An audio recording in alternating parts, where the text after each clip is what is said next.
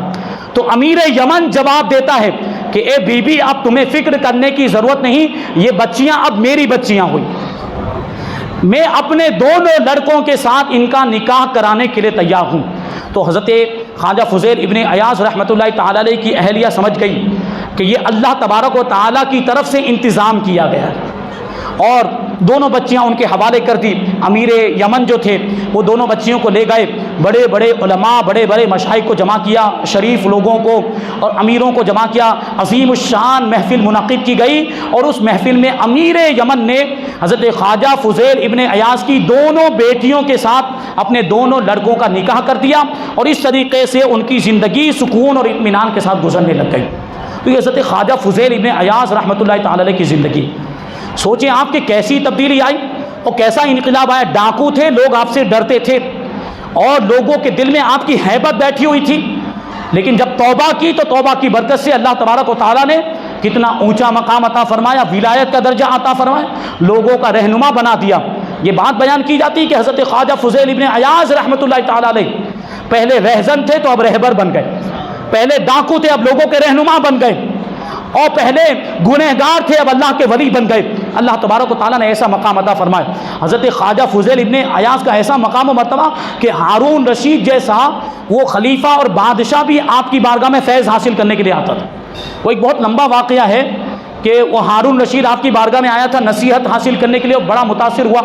حضرت خواجہ فضیل ابن ایاز نے ہارون رشید کو جب نصیحت کی تو وہ رونے لگ گیا تھا اور اس پر غشی طاری ہو گئی، بے ہوش ہو گیا تھا، ایسی نصیحت کی تھی حضرت خواجہ فضیل ابن ایاز رحمۃ اللہ تعالیٰ نے۔